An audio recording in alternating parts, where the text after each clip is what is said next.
EA Games. Challenge everything.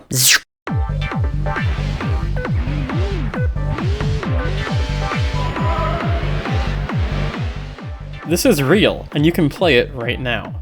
This is Need for Speed GT, an arcade conversion of Hot Pursuit 2. Need for Speed appeared in arcades in 2003, and in 2004, the GT upgrade kit added more cars and improved presentation. Getting NFS GT, and its sequels, running on a modern computer is... I believe the polite term is ball ache? We'll get to that, and how you can play this for yourself. But first, take a look at this. It's fascinating to see a game I played so much of as a kid in an entirely different context.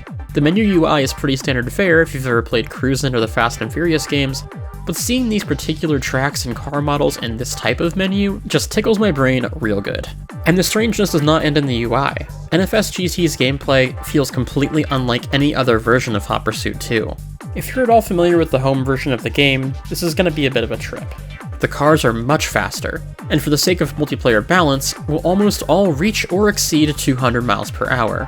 Handling is likewise extremely grippy and responsive, resulting in very fast and frenetic, but also relatively easy, gameplay, perfect for head-to-head arcade action.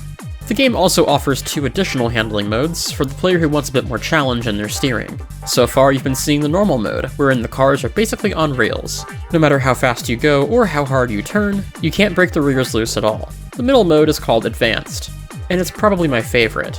Suspensions will be looser, and you can get a little bit of skid going, but it still maintains that ridiculously planted feel most of the time. And then there's the Expert mode, which results in relatively severe loss of traction through fast, sharp corners. Though, funny enough, cars still grip better in this mode than in the normal home version. 5 of Hot Pursuit 2's tracks made it into GT. Coastal Parklands, Alpine Trail, Calypso Coast, Fall Winds, and Palm City Island. And each can be driven either against a pack of 7 opponents, or in the Shadow Attack mode, which is a time trial against a ghost car. There are no police chases in this game at all, and the ghost mode is cool, but a bit zero-sum these days since you won't be playing on a real public machine, so you'll likely want to stick with regular races. And prepare yourself, because the AI in this game are absolutely relentless. Need for Speed is already infamous for rubberbanding opponents, but these guys would make Earl blush. When was the last time your McLaren F1 got gapped on a straight by an Elise? And I don't even have them turned up to max difficulty in the service menu. Mind you, these aren't complaints.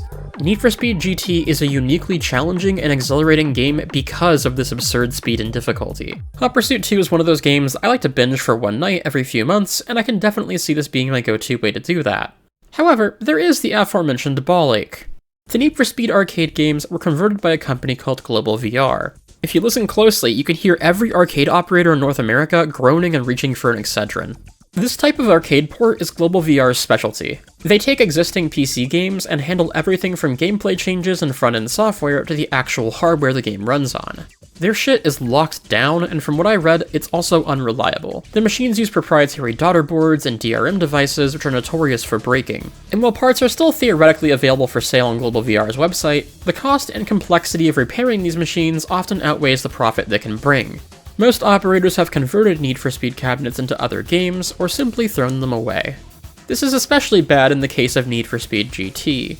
Being the first in the series, upgrade kits were offered to turn it into both Underground and Carbon, much more popular games that introduced saving systems, vastly increasing the earning potential of repeat customers.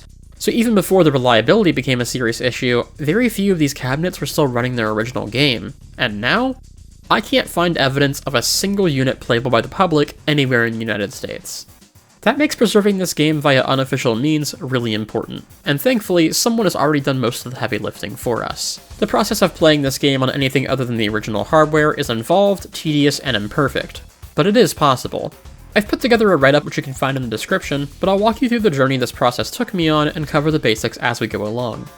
Back in 2018, a user called Koenigsegg posted on the NFS Theories forum, releasing a modified version of Need for Speed GT that will run on modern operating systems.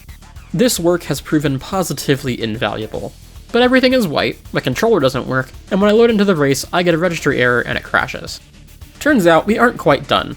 After pinging everyone in my Discord server in a desperate plea for help, a couple of folks joined me in my descent into madness, and we proceeded to do the trial and error so you don't have to. There are 2 main folders in NFS GT's installation. One is more or less a normal copy of Hot Pursuit 2, you can even open it and change the video settings if you like, and the other contains all the global VR files and tools, and the front-end UI, which is its own separate executable. When you choose a car and track, it loads the normal Hot Pursuit 2 EXE with special arguments, and when the race is over, it reopens the UI.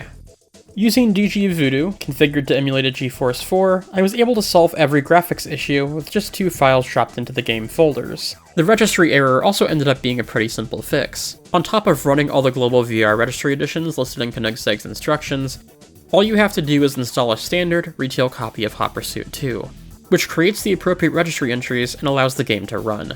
Input remains imperfect. Turns out the gamepad isn't supposed to work in the menu, so you'll have to use a keyboard instead. I've listed the controls in the write-up, but one notable issue is that the arrow keys both move your steering axis to select your car and track, and operate the music and horn buttons to select things like your handling style or swapping between races and time trials. But once in-game, the controls are far more conventional. If you're fine with using the keyboard, just start the game without a controller plugged in, and you'll be met with the default Hot Pursuit 2 layout. The default scheme for modern gamepads is less than ideal, and remapping can be a bit confusing, so I've also included an in-depth guide in my write-up. This last part is optional, but I recommend it. The front-end menu opens in this little 800 by 600 box on the left side of your screen, while the races open in low-resolution full screen. There's a clever way you can get around this and enjoy consistently sized windows.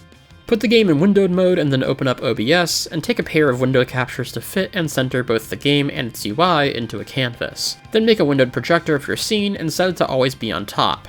Then you can click into the game window and control it while enjoying a larger, centered view. It's janky, but it works.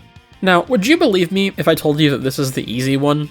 Underground and Carbon's arcade ports are significantly more difficult to play as intended due to their complex save systems. At time of writing, I can technically play both via developer tools, thanks to similar work also done by Koenigsegg, but I don't have the career mode working quite yet. Truly preserving those games means keeping their career modes intact, and while it's going to take some time, I think I'll have something exciting to share on that front in the very near future, so watch this space.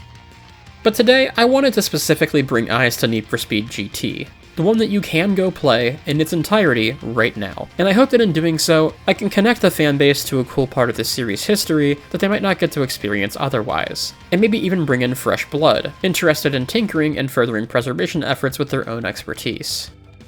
Before I go, I want to offer a massive thanks to Koenigsegg for the work he's done for the Need for Speed community by ensuring NFS GT's continued playability. I want to stress that I am just a messenger. It is ultimately Koenigsegg's work that makes any of this possible. These games seriously mean a lot to me, and I'm so excited to be even a small part of preserving the history of a series that has been a huge part of my life. Have fun with NFS GT, and I hope I can bring more good news very soon.